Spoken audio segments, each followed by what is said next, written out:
dari Ibnu Abbas radhiyallahu anhuma, ia berkata bahwa Rasulullah Shallallahu alaihi wasallam bersabda, "Berikan bagian warisan kepada ahli warisnya. Selebihnya adalah milik laki-laki yang paling dekat dengan mayit." Hadis riwayat Bukhari dan Muslim.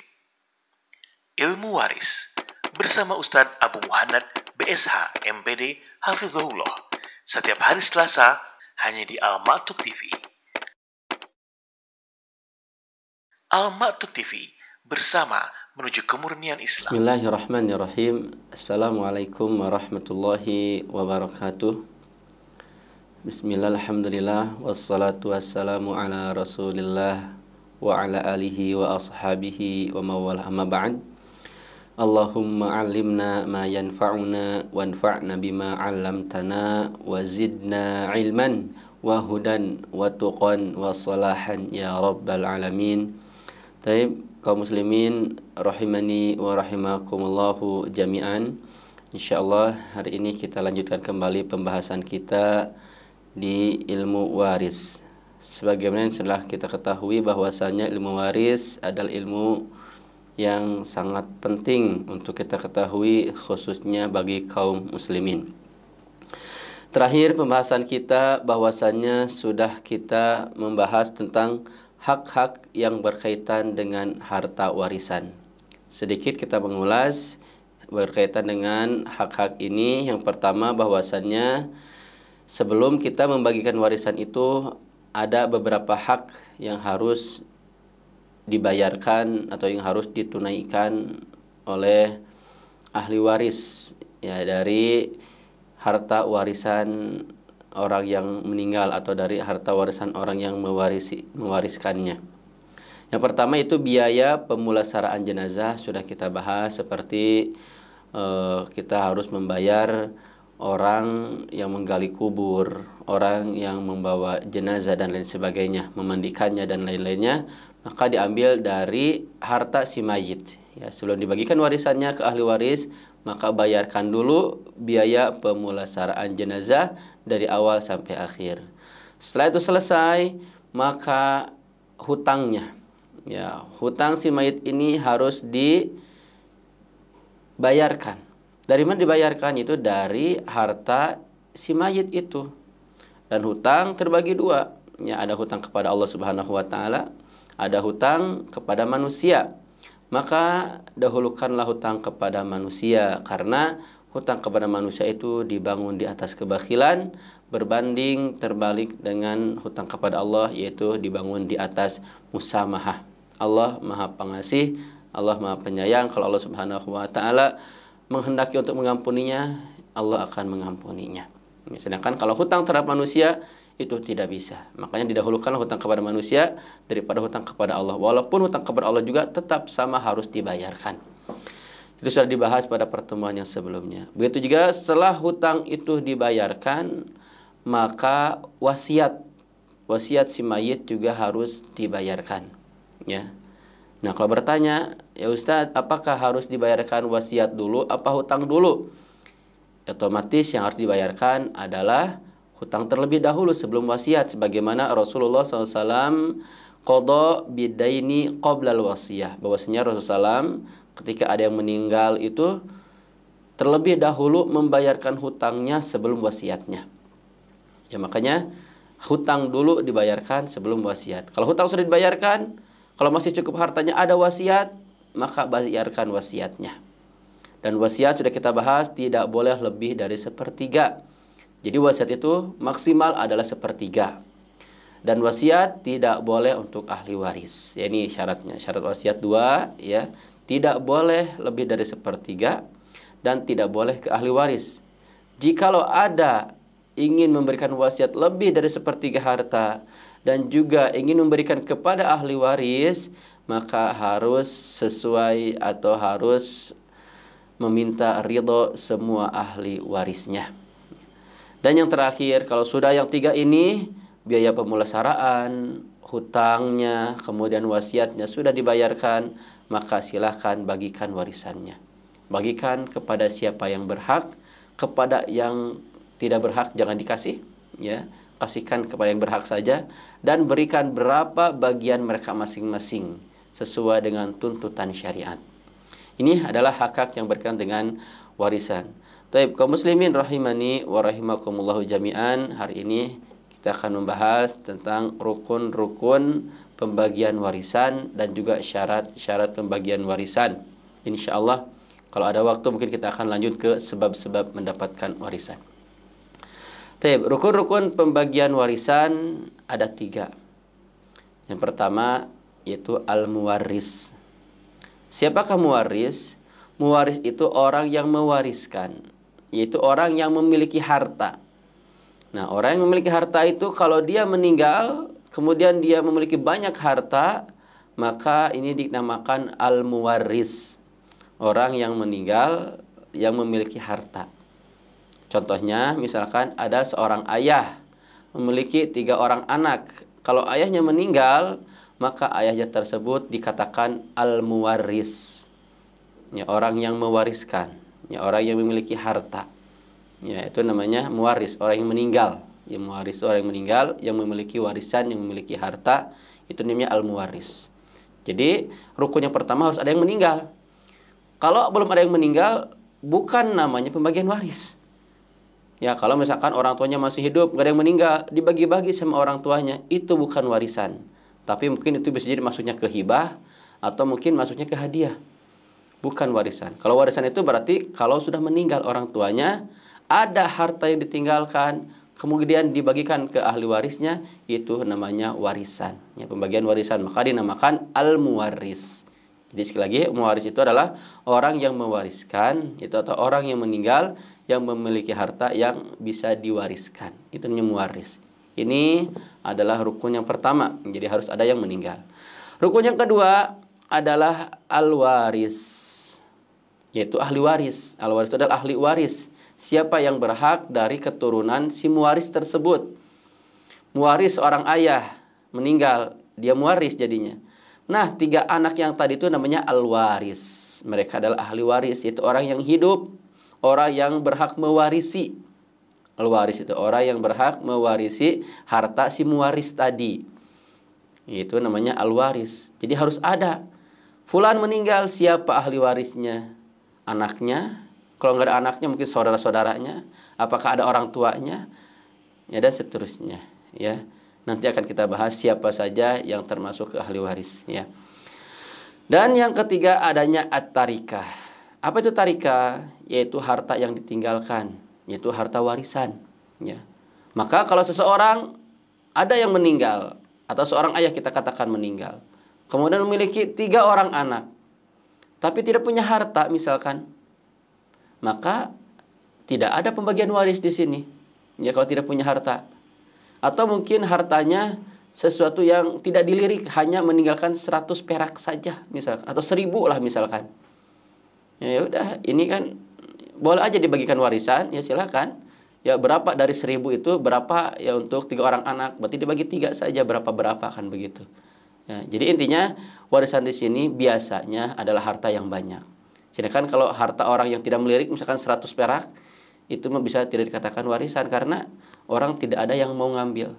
Ya, 100 perak. Ya kan apa itu? Ya, zaman sekarang tidak ada harganya, ya.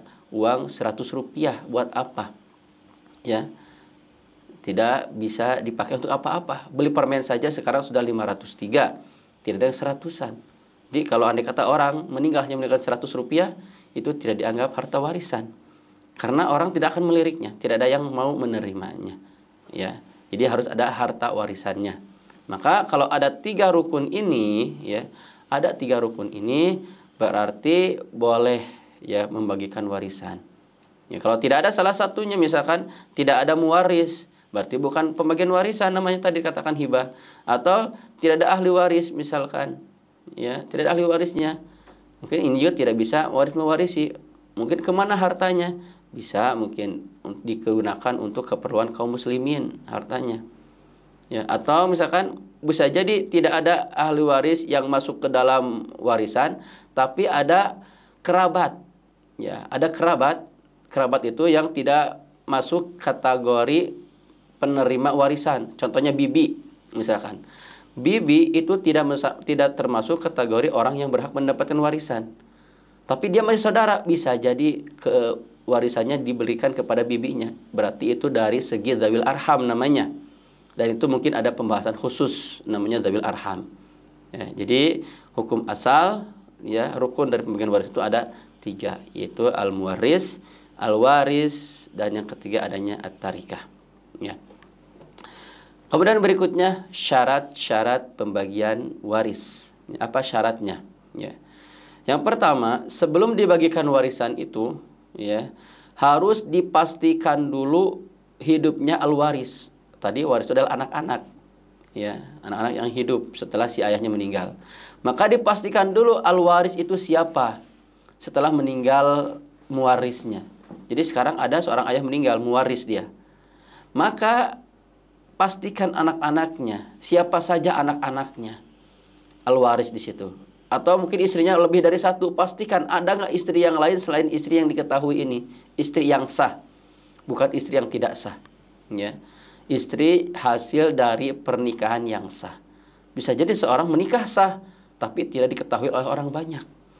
Ya, maka orang tersebut juga atau istri tersebut juga berhak mendapatkan warisan, al-waris masuk ke sana. Ya. Dipastikan semuanya. Ya, dipastikan semuanya, didata dulu, didata terlebih dahulu. Nanti setelah didata, kemudian nanti disaring siapa yang berhak dan siapa yang tidak berhak. Inilah fungsi ilmu waris di sini. Misalkan ada seseorang meninggal, masih memiliki kedua orang tua, masih memiliki 2 istri misalkan, ada anaknya 5 misalkan, kemudian ada saudara-saudaranya 6 misalkan, ada pamannya, ada bibinya, itu masukin aja semuanya, baru nanti disaring. Oh ya, ternyata ada anak laki-laki, berarti saudara-saudara si mayit, paman-paman si mayit tidak berhak karena terhalang oleh anak-anaknya. Ya, seperti itu. Jadi intinya ya dipastikan dulu al-waris. Ahli warisnya siapa saja yang hidup dipastikan, dicantumkan terlebih dahulu, baru nanti disaring ya siapa yang berhak dan siapa yang tidak berhak. Begitu juga dipastikannya meninggalnya al-muwaris. Jangan sampai misalkan ada seorang ayah atau seorang kakek, dia koma di rumah sakit. Dia belum meninggal, koma. Udah sebulan, 2 bulan, 3 bulan, atau setahun 2 tahun, belum meninggal, koma. Itu belum pasti dia meninggal. Tidak boleh terlebih dahulu dibagikan warisannya. Kecuali kalau sudah benar-benar meninggal, sudah dikuburkan, ya, tidak bangkit lagi, ya, itu berarti sudah meninggal, ya. Sudah benar-benar meninggal, dipastikan meninggalnya. Bukan yang masih koma, ya, ataupun yang sejenisnya, ya.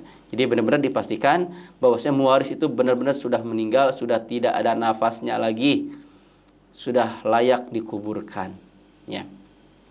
Dan yang terakhir, mengetahui tata cara pembagian warisan. Ya, ini penting sekali.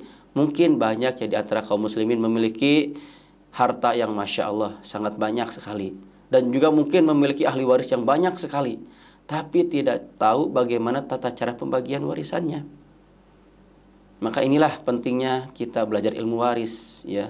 Berapa kalau seseorang memiliki anak 5, 2 laki-laki, 3 perempuan, berapa masing-masing? Kemudian masih memiliki seorang ibu, berapa untuk ibunya? Masih memiliki seorang ayah, berapa untuk ayahnya? Kan begitu. Ya, harus tahu, ya. Atau seseorang meninggalkan 5 orang anak perempuan, istrinya 4. Berapa untuk istrinya 4? Ya, berapa untuk 5 orang anak perempuannya? Kemudian memiliki saudara dan saudari perempuan, masing-masing 5 juga. Berapa untuk saudara-saudarinya? Itu harus benar-benar bisa sampai ke sana. Nah, disinilah fungsinya kenapa kita harus belajar ilmu waris, supaya kita tahu, ya, man yaris, siapa yang berhak mendapatkan warisan, wa man la yaris, dan siapa yang tidak berhak mendapatkan warisan, wa miqdaru malikuli warisin, dan supaya kita tahu berapa bagian mereka masing-masing, ya. Ini adalah syarat-syarat pembagian waris, ya. Baik, kaum muslimin rahimani wa rahimakumullah jami'an, yang berikutnya adalah sebab-sebab mendapatkan warisan. Ya, sebab-sebab mendapatkan warisan ada 3, yaitu nikah, itu dengan menikah. Menikah di sini adalah menikah yang sah, ya. Aqdun az-zawaj atau aqdun az-zawaj as-sahih, yaitu akad nikah yang sah, bukan nikah yang tidak sah. Apa itu nikah yang sah? Nikah yang sah itu yang terpenuhinya rukun-rukun nikah.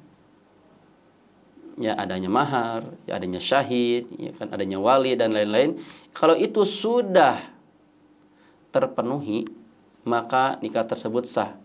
Misalkan kalaupun ada orang misalkan sudah memiliki istri, tapi istri pertamanya tidak tahu kalau si suami tersebut menikah lagi misalkan. Tapi si suami tersebut menikah dengan istri keduanya, dia sah. Ya, tercatat, ada syahidnya. Ya, kemudian ada walinya bagi si perempuan dan lain sebagainya. Pokoknya rukun-rukun nikah sudah terpenuhi. Walaupun istri pertamanya, mertuanya tidak tahu misalkan, tetap dianggap sah. Ya, tetap dianggap sah. Itu yang dinamakan dengan nikah sah. Nikah yang sah secara agama, secara syariat. Maka kalau nikahnya sah secara agama, secara syariat, ketika meninggal si fulan tersebut, maka istrinya yang kedua itu berhak mendapatkan warisan. Karena dengan adanya pernikahan ini, ya, berhak mendapatkan warisan. Ya. Begitu juga kalau nikahnya fasid, ya, nikahnya rusak. Ya, misalkan seorang istri atau seorang perempuan harus adanya wali, tapi tidak ada wali ketika nikah. Nah, jumhur mengatakan bahwasanya seorang perempuan harus menggunakan wali, harus ada walinya. Siapa walinya? Tapi tidak ada walinya, berarti nikahnya ini tidak sah. Ya, rusak nikahnya, berarti belum bisa apa? Belum bisa mendapatkan warisan. Ya.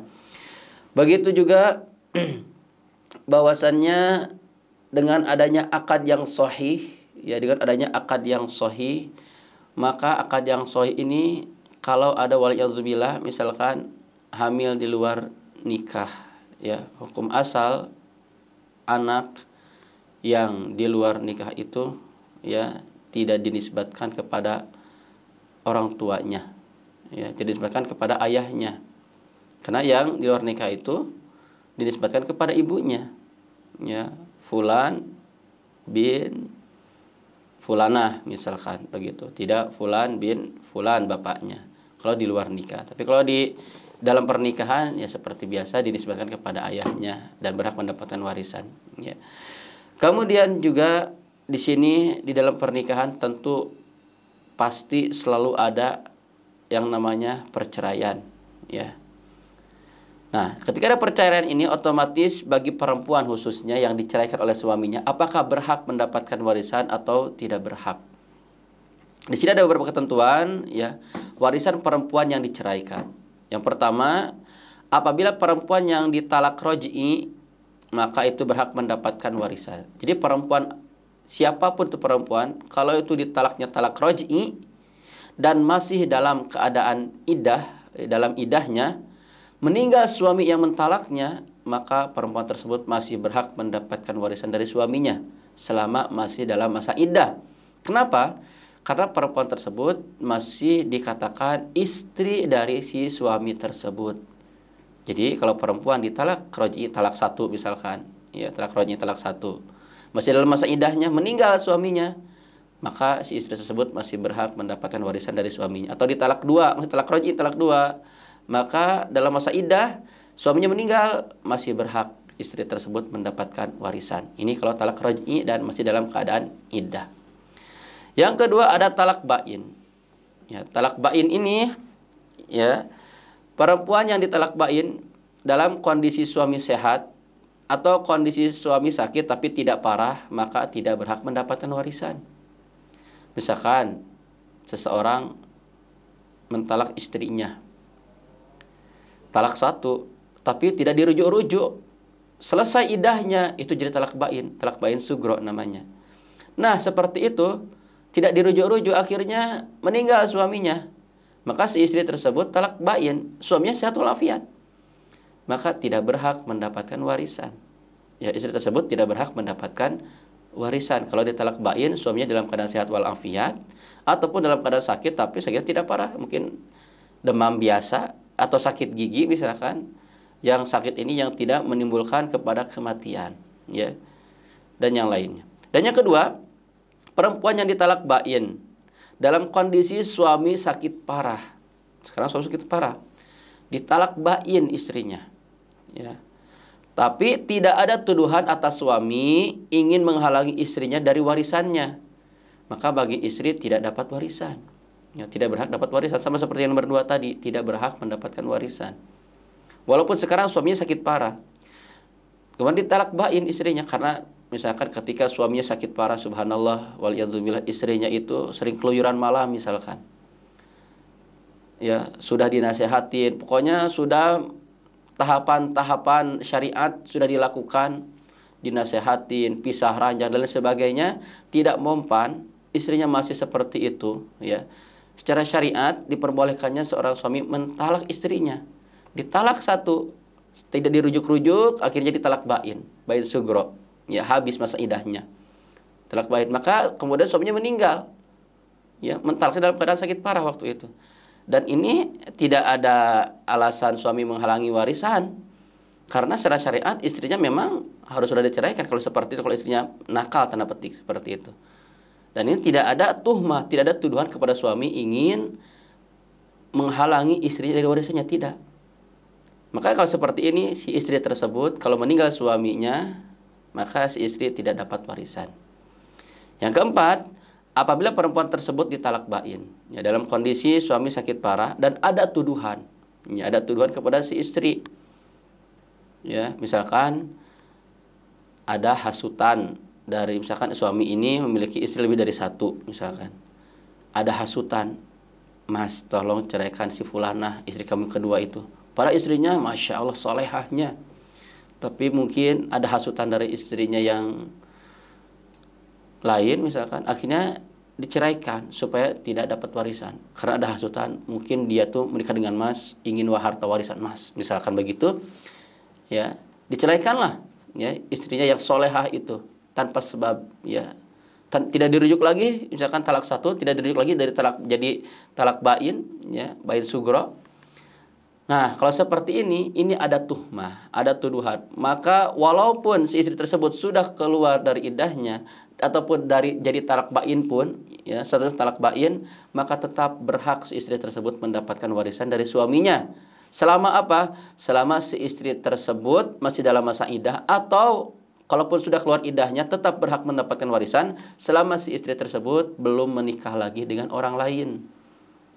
Ya, karena kenapa berhak mendapatkan warisan?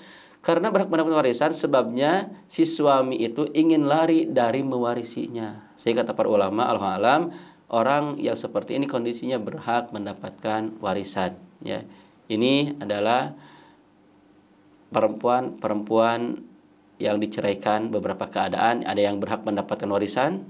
Ya, jadi kalau yang roj'i selama dalam masa iddah berhak mendapatkan warisan.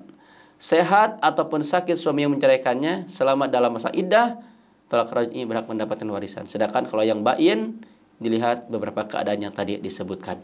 Ini yang pertama, bahwasannya sebab-sebab mendapat warisan ada yang namanya nikah. Yang kedua, sebab mendapatkan warisan ada yang namanya al-wala. Apa itu al-wala? Wala itu didapat ketika seseorang memerdekakan budak.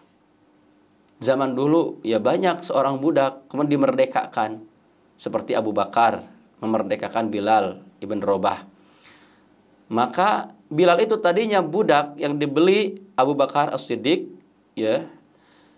Maka kalau Bilal meninggal punya harta banyak, maka Abu Bakar berhak ngambil seluruh hartanya kalau Bilal tersebut tidak memiliki ahli waris, ya. Ini namanya wala. Jadi wala itu adanya wala karena adanya pembebasan budak. Ya, mungkin zaman sekarang sudah tidak ada perbudakan, ya. Walaupun kata sebagian orang masih ada katanya, tapi Allah alam, ya, zaman sekarang sudah tidak ada namanya perbudakan, ya. Jadi wala sekali lagi bisa didapat ketika seseorang sudah membebaskan budak, ya. Dan yang terakhir ada yang namanya an-nasab. Nasab sudah jelas keturunan kita, ya. Maka dengan adanya nasab, kita memiliki nasab dengan fulan atau fulana, maka berhaklah bagi kita mendapatkan warisan dari orang tersebut, ya. Dan di dalam nasab ini, dalam faraid terbagi tiga. Ada yang namanya usul, ada yang namanya furu', dan ada yang namanya al-hawashi.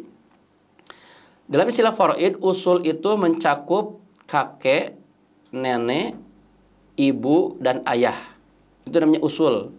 Usul itu berarti apa? Asalnya. Ya, asalnya seorang dari mana? Ya berarti seorang ayah asalnya dari seorang kakek, seorang nenek, kan begitu.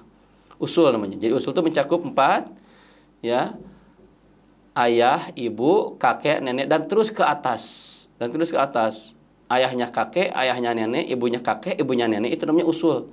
Terus ke atas. Itu namanya usul dalam ilmu faraid istilahnya. Yang kedua ada yang namanya al-furu' atau cabang. Cabang ini adalah anak-anak. Yaitu baik anak laki-laki ataupun anak perempuan, anak-anak. Ini namanya furu', cabang dalam ilmu faraid namanya. Dan juga terus ke bawah bimahdidz dzukur.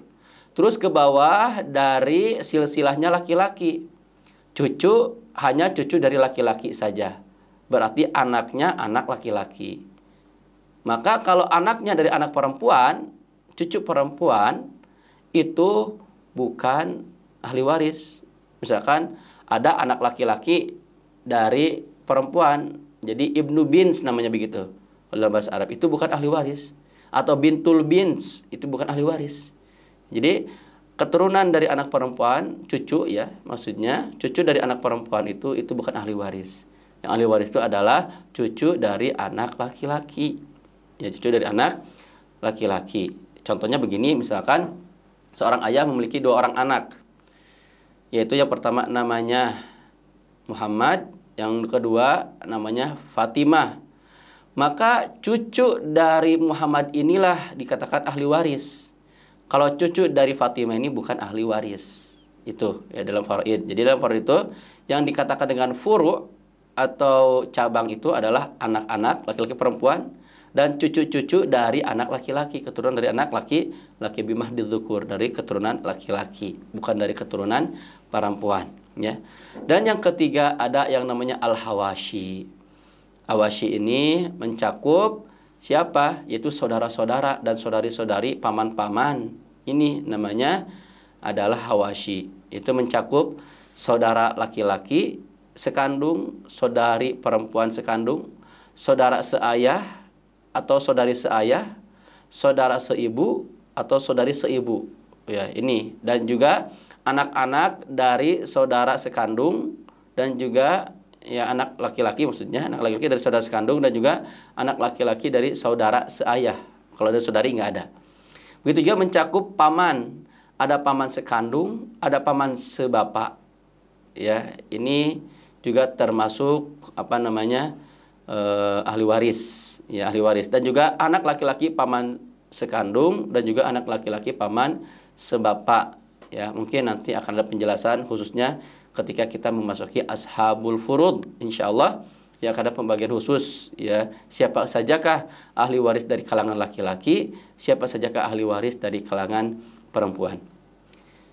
Mungkin ini ya kaum muslimin rahimani wa rahimakumullahu jami'an, pembahasan kita pada siang kali ini mudah-mudahan bisa memberikan manfaat dari pembahasan yang barusan kita bahas. Wassallallahu ala nabiyyina Muhammad wa ala alihi wa sahbihi wasallam wa akhiru da'wana anil hamdulillahi rabbil alamin. Summa assalamualaikum warahmatullahi wabarakatuh. Dari Ibnu Abbas radhiyallahu anhuma, ia berkata bahwa Rasulullah shallallahu alaihi wasallam bersabda, "Berikan bagian warisan kepada ahli warisnya. Selebihnya adalah milik laki-laki yang paling dekat dengan mayit." Hadis riwayat Bukhari dan Muslim. Ilmu waris bersama Ustadz Abu Muhannad BSH MPD Hafizahullah setiap hari Selasa hanya di Al-Ma'tuk TV. Al-Ma'tuk TV bersama menuju kemurnian Islam.